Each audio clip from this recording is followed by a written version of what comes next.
we do have a game. We're going to put your expertise to the test. Okay. Have you got your CV, just in case you've got to resign in disgrace? The team will not be happy with me if I do badly, but yeah, no, it'd be fun. I once described somebody who was into cars as a petrol head, and I got told off for doing so. Okay. Is that a title that you identify with? No, not really. Okay. Are you ready? Are you prepared? I think so.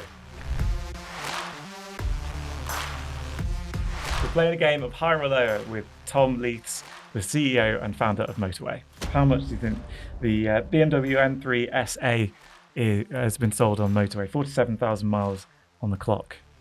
Yeah, so I don't know the year, but it looks, I'm going to say 4 years old. I'm going to say 39,000. 39,000. It's actually just over 25,500 pounds. Yeah, there you go. So it's a decent guess. Overvalued. Over, some might say. Okay. So this car here, Ford Ranger Raptor 4x4. Is that higher or lower sold on Motorway? Lower. Lower. It's actually a little bit higher. It's 38,000 pounds. So nearly your first answer. I know. For the BMW, it's 23,000 miles on the clock. That one. So I've got first two wrong. So the pressure is mounting. Okay, it's fine. Tom, I'm calibrating. Okay. What about this one?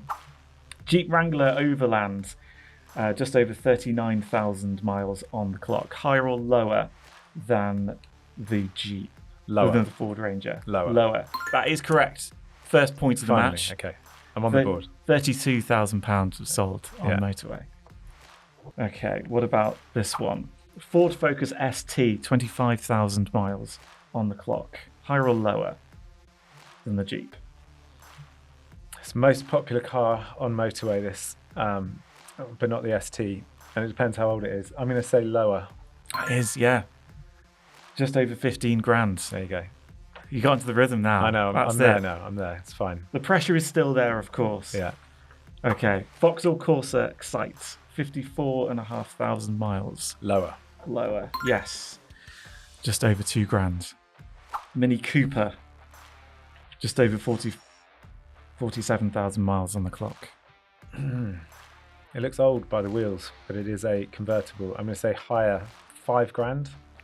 Just over 5 grand. There you go. There we go. You found the groove now. Yeah, that's there you go. it. Fine. Okay. Porsche 911 Carrera, 22,000 miles on the clock. Higher or lower than the Mini? It's definitely higher. I'm just thinking what, 53. 78,000 sold. And the last one, Ferrari 488 Spider, 13,000 miles on the clock. Higher or lower? Does it give you the year? No, unfortunately not. I mean, it's higher, obviously. 110. 161. Okay. Not too far away. Yeah. Our most expensive we had about 3 or 4 weeks ago is 356,000. It was a Lamborghini Aventador. So that's the top so far. That's the top one. We have one today actually in the auction, but yes, I'm glad I got that one right anyway. How would you rate your performance? Do you think you... 6 out of 10. I should have got the first 2 right. But anyway, we got there in the end. You left some points there out on the field. Yeah. Maybe next time. Yeah. Brilliant. Thank you very much for that, Tom. Thank you. Hello and welcome to another edition of City AM's Boardroom Uncovered with me, John Robinson. My guest for this episode is Tom Leathes, the co-founder and CEO of Motorway. Tom helped set up the used car marketplace almost a decade ago, after also co-founding a string of other successful startups. Known to many via its prominent sponsorship of rugby on ITV, Motorway is now worth $1 billion. But what is the CEO's plan to take his business to the next level? Without any further delay, let's dive in. Well, Tom, thank you so much for coming on Boardroom Uncovered. It's great to have you here, and thank you for surviving our game. 6 out of 10 is not bad. Yeah, no, I'm happy. I'm happy with that. You've got to come back and do it again maybe next year or something. There's only one place to start. You run a used car platform, but what was your first car? I had a Volkswagen Beetle, which I shared with my sister and broke down basically every time we drove it. But it was good. Taught me a little bit about how cars work. Absolutely. And unfortunately I had to sell it when I went to university, but no, I loved it. Yeah. Was it an outrageous colour and it was racing green? Racing green, yeah. Very British. Yeah, so it was good. And you've upgraded in recent years. I have, since then. But with cars with a lot less personality than that one has. Yeah. What do you currently drive?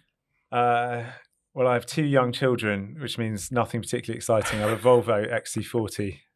It is electric though, which means it's quite fast actually. If you didn't have to buy a car with practicality in mind, what would you be spending your money on? Vintage Aston Martin. Mm-hmm. Why Aston Martin in particular? I don't know. They're classic British sports car, and there's not many of those around these days. Are we thinking Goldfinger? No, I think Aston Martin, not or a quite little that far bit back. early, Maybe like a bit sort later. of 70s one. Yeah, that's a good one. Yeah, that's a good choice. Tell me, Motorway has grown so quickly in recent years. I think a lot of people maybe watching this will mainly have heard of your company through the sponsorship of ITV Rugby in recent years. You can't watch an England game in the Six Nations without seeing Lawrence Dallaglio and Just a Towel. Unfortunately, thank you very much for getting that image into my brain, by the way, during February and March. What would you put its success down to in recent years? Yeah, I mean, we started Motorway back in 2016, and we didn't come at it as car experts at all. We came at it as consumers. And what really struck us about the market was, this is one of the biggest industries in the UK by far. I mean, the used car market is projected to be 180 billion in gross market value within the next couple of years. And to put that in context, the entire retail market is 500 billion. So it's enormous, and yet it's almost all offline, and certainly was when we started. And so while most other industries have sort of modernized and consumers have had a lot more transparency and convenience in the services they use, we hadn't really seen that in cars. So we saw that as a very, very big opportunity. But we wanted to narrow down on a very specific problem, which is the challenge of selling a car. So when you need to sell a car and get your next one, how do you get a great price and in a really great experience? So that's what we set out to try and change. And so the way our platform works is, as the seller, you get an instant valuation on our website. You then profile the car using your phone, and including taking photos and so on. And we try and make that as slick and easy as possible. And then the car gets entered into a daily auction for car dealers to acquire. And so we are, and then the highest bidder at the end of the auction each day wins the car. And so we're connecting sellers with dealers acquiring stock and removing all the typical middlemen in the middle, which delivers much more value to both sides. So much greater price for the seller and access to these, amazing consumers, privately owned cars for dealers. But crucially, using the internet to be able to make this a much more transparent and enjoyable experience. So that's where we started, and we instantly saw that it really landed. It really worked. This is something that people were really crying out for, and we grew pretty quickly over the first few years. We were very much bootstrapped at the time, and then obviously COVID happened, which was quite a shift in every industry, but particularly for the car market, where it's kind of offline for a reason. These are big, heavy items. They're very valuable. And there's a lot of trust challenges with the whole sale process. So that's one of the reasons why it had lagged in terms of moving online. But COVID really forced that change. And so we saw really enormous growth at that point. And now, obviously, we're at a whole nother level of scale. We've sold over 500,000 cars in the UK since we started. We have over half the UK's car dealers using us regularly to buy stock. But to your question, brand has played a really big part of that. In the early days, it was really about proving the model, making sure we were delivering a great outcome to people. But then we really wanted to get out there and kind of shout about our product. And because it's such a different way of doing things, we needed to get out there and really be present where people are. And so we've done a lot in TV advertising, radio, and other traditional media. And sports has been a really interesting place for us to be. The Six Nations, I think we've done 4 years in a row now, and it's been great. It's a great cultural moment. It's one of those rare times where everyone's watching the same thing at the same time. It's increasingly rare, isn't it? Exactly, because even with most TV, so much of it is video on demand and streaming. So sports is a really interesting way to get to people when they're all together, and it causes much more of a cultural moment. So So yes, no, it's been great for us. You talked about there being an auction element of how a customer interacts with your site, and you get that instant valuation. But how likely is it that a customer gets that valuation and then goes to auction and they actually get a price that's better than that? Yeah, so in the majority of cases, people will get higher than the reserve price that it enters the auction at. And what we try and do is delight people. So we, because of the model that we run, where we're finding the one dealer in the country that really wants that car, we're able to get people a much higher price than they could if they randomly drove into a dealership or to another instant car buyer.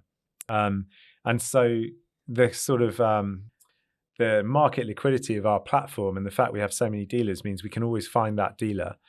We don't get it right 100% of the time, but in the vast majority of cases, we beat the price. And in almost all cases, we're getting, whether it's we beat the price or came slightly under it, it's a much higher price than it's possible to get elsewhere, which is why we get such great outcomes for sellers and have built such a good reputation. Well, how do you set yourself across? Obviously, there's been a lot of growth that we just talked about in the brand over the last few years or so, but it's a competitive place for you as a company. How do you set yourself apart from the likes of We Buy Any Car, for example? I mean, the car market's always been competitive. For an industry so large, there are 8 million cars sold every year in the UK. And there are lots of different ways that people like to do those transactions. So we come back to the quality of the service and the outcomes that we generate for our customers. And we do generate a much higher price than people can get elsewhere, and do that in a really easy way where the consumer is in control. They do it from home. The car's collected from their doorstep. And that's an experience that isn't possible to get outside of Motorway. But this is very much a long-term vision that we have. We've grown very rapidly. We still think there's a huge amount of headroom to change how behavior works within the UK market. And we don't really think so much about individual competitors. What we think much more about is ingrained behaviors. So part exchange, or the process of part exchange, that's over half of all car sales in the UK. So if there was one competitor to think about how can we deliver a better product than that, that's really what we tend to look at. Let's go right back to the start of the company. How did you come up with the idea of Motorway? I'd like to tell you it was a single light bulb moment where it all came together, but it was very much not that. I started the company with my two co-founders, Harry and Alex, and we've been working together for about 20 years. We've done, I think this is our 5th startup. So we've pretty much been trying to build companies since we were very young, pretty much since we finished university. And so we had, 4 startups before this. 3 of them were moderately successful, and we had successful exits. One of them was a very big failure, which in fact was the one just before Motorway, which is very painful for us. And we learned a huge amount of lessons through both the businesses that went well, but also that one that didn't. And so that was really the origin story for Motorways. We came off the back of a startup that didn't work. We had to close down the company, and that was really painful.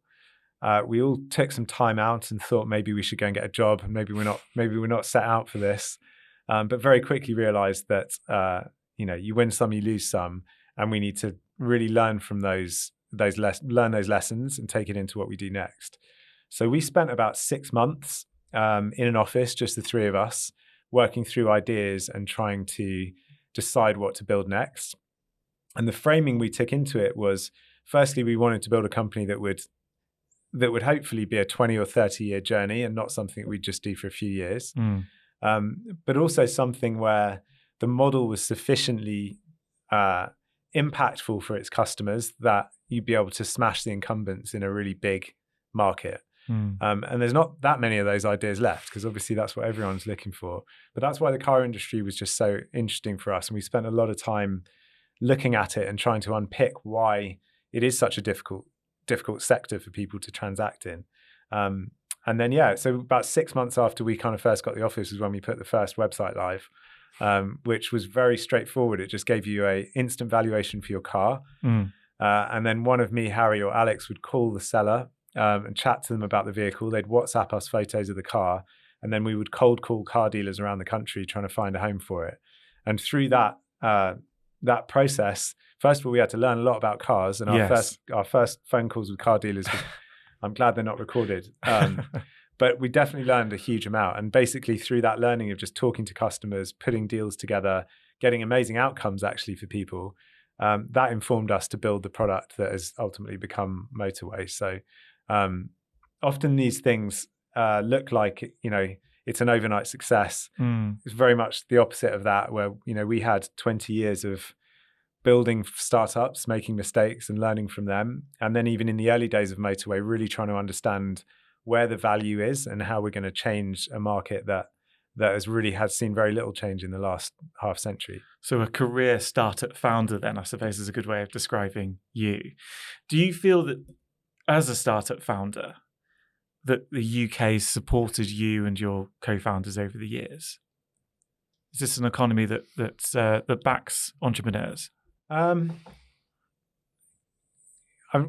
never built a company anywhere else, so it's hard to compare. But I would say, certainly in some ways, London's an amazing place. We have amazing talent across all kinds of industries. There's a lot of tech talent here. There's a lot of tech talent across Europe that's drawn to London, which is great. And so in many ways, it's a great way to start, great place to be. In other ways, we lag significantly behind the US, obviously, and even in other parts of Europe in generating, global knockout internet success stories. There's very few examples of that have come out of the UK, if we're honest about it. And so I think we have a lot of work to do as an economy. And I think there's a lot the government could do to support entrepreneurs, to support scale-ups, and to kind of lift the ambitions of people building companies here to actually try and build global success stories. What could they do? What would you like to see Keir Starmer and Rachel Reeves do over the next few years or so? I have a long wish list, but I'll pick a couple. I think the first one is encouraging talent from all over the world to come and build in London. That's something that I think we're starting to see some friction against at the moment. But if you want the next Revolut built here, you need the next Nikolai to come over and want to start in London, and to not discourage that. And so rules around, tax treatment of residency and also entrepreneurs relief, those types of things encourage people to start companies wherever they're from. I think the other bit that I've been trying to raise awareness of is stock options and share options plans. So we have a stock option plan in the UK, which has been around for a while, which is actually really good, called the EMI scheme, and that enables you as a business owner to give share options to your team very cost efficiently. If the business exits, they're very low tax, which is brilliant. The problem with that is that it's only really set up for small companies. Once you reach a certain size, you can't give those out anymore, and you don't really have any other options to incentivize people that are any better than Tesco's could offer their staff. And so that scheme in particular is something they could make some very simple changes to, which would encourage startups growing quickly to keep growing, keep getting the best talent, and moving it from traditional markets into startups. So those are a couple of the things I'd love to see the current government, who are obviously very focused on growth, simple levers they can make to support the tech industry. Yeah, that's really interesting. Are you optimistic about the state of the UK economy? Look, we've ever since we started Motorway, I think we've been through one of the most crazy periods in the global economy, and all the cultural shifts that have come through COVID. We've obviously seen a lot of political change. So we've just kind of got used to the fact that you never know what's around the corner. I am definitely optimistic. I think we have an amazing talent base, and we are seeing a whole new wave of talent with the shift to AI, which actually Europe is doing some really interesting things in across Europe. And so all of those things actually make me, despite all the economic and tax things that you could do to encourage the economy, the fact that we have all this talent and this great understanding of some of these new technologies means that we should be really enthusiastic about the future and make sure we're supporting people that want to build crazy things that might become huge. Yeah, and of course you're a tech company. You're not in the car business, I suppose, but there's an awful lot of competition for tech talent in the UK.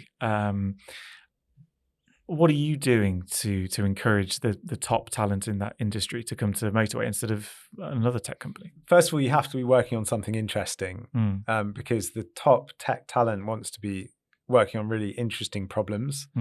And so we are in a really interesting space. We're doing something, we're shifting an industry that typically wasn't as leveraging data and all of these technologies as much as they could have done. And because we're doing that, that draws a lot of people in.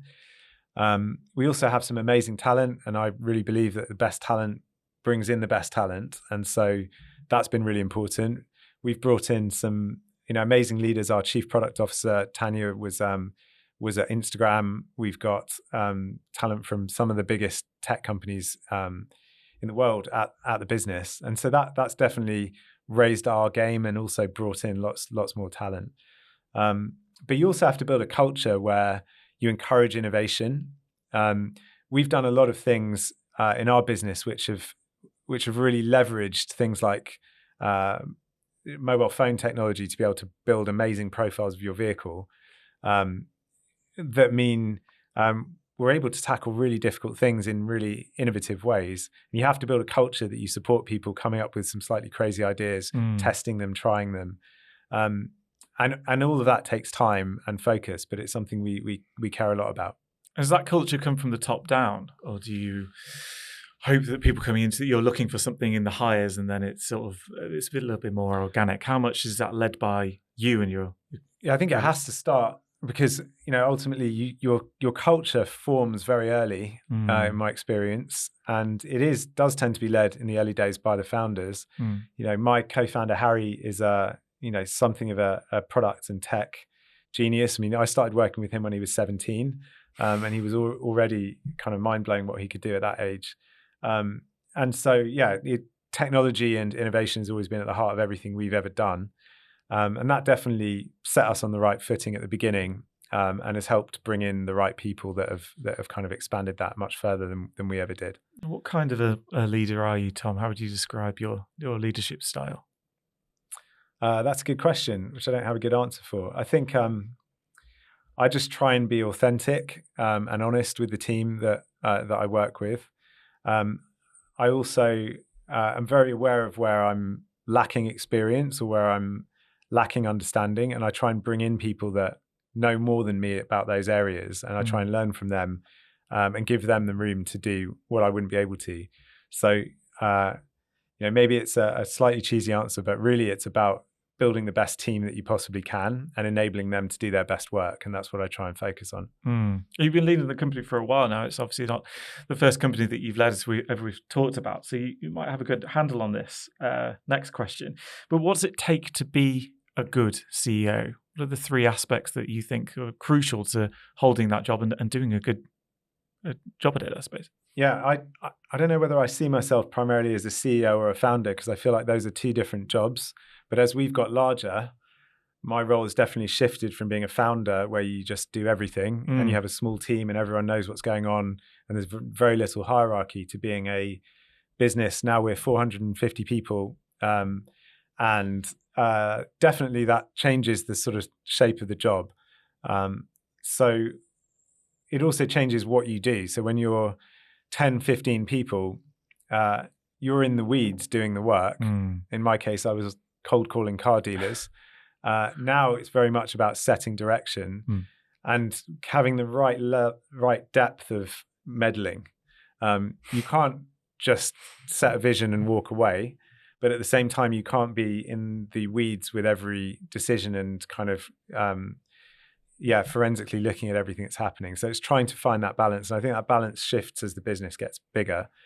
So I would say the key things to be a successful CEO is you have to set the right culture, you have to bring in the right talent, and you have to be really clear about what people work on. The easiest mistake, which I think most people will make at some point, is trying to do too much at once. And actually, I think what we've found is the best performance comes from really focusing on doing a few things incredibly well. And that tends to give people the most room to innovate. And so, those are the things I would advise from my own experience in the past few years. Yeah, interesting. I suppose it comes down to delegation and trust of your team, I suppose. And if you were there right at the start, as you said, as the founder, is it difficult to let go of doing everything and being involved in every decision, big or small? Yeah, I think it's always difficult, but you learn as you bring in people that are better than you at doing different things that often they'll come up with much better ideas than you could. And once you've seen that a few times, it gets a lot easier to trust those people to do a great job. What's still important is making sure the values in the organization are still really strong and that the overall mission is kept really clear, because that helps people make the right decisions without you being in the room. That's really interesting. Tom, if you can imagine going back in time and you're sitting in that Vauxhall Corsa before going to university, and you could go back and sit in the passenger seat as you're going at a maybe slightly less sensible speed down those country lanes, what advice would you give to younger Tom? Don't worry so much about the downside risk, because I think that is what often puts most people off starting a company or doing something, taking a big swing. But generally, we've been through a really, difficult times in various guises in different companies that we've started.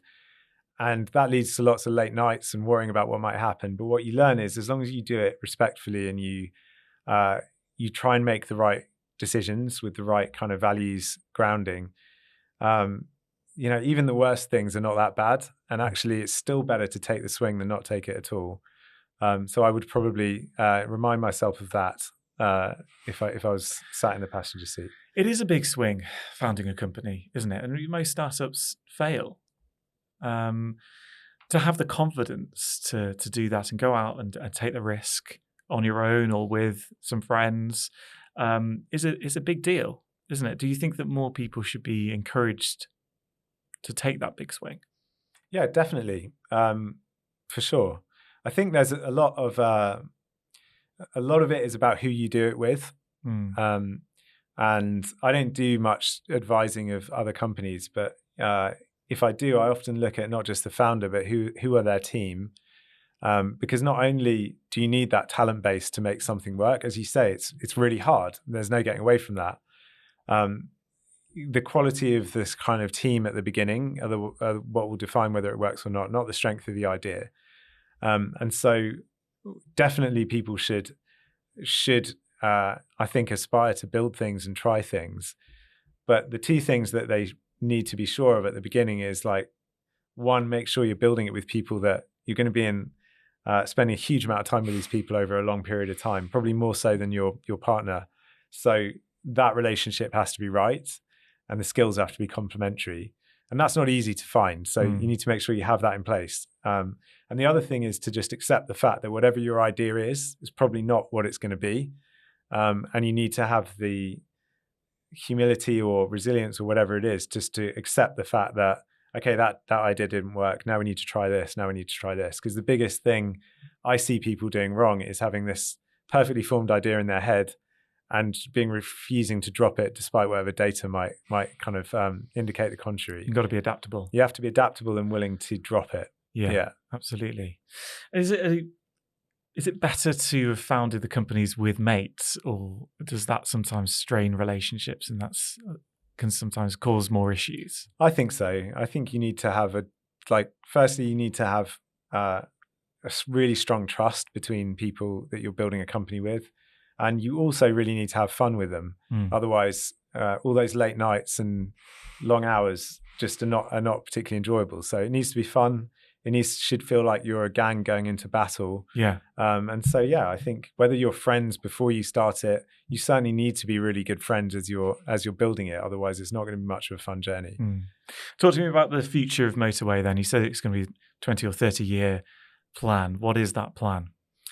Yeah, so we are now already obviously a large business, and we continue to grow quickly, but we still feel like we're very much at the start of the journey. We had a really big record recently where we put 2,000 cars for sale in one day. And I remember when we put our first 50 car sale live, which felt like a big moment. That was just a few years ago. So being 40x that is a big deal for us. But we are still a relatively small proportion of all cars sold in the UK. And so we have a very long way to go just here in the UK.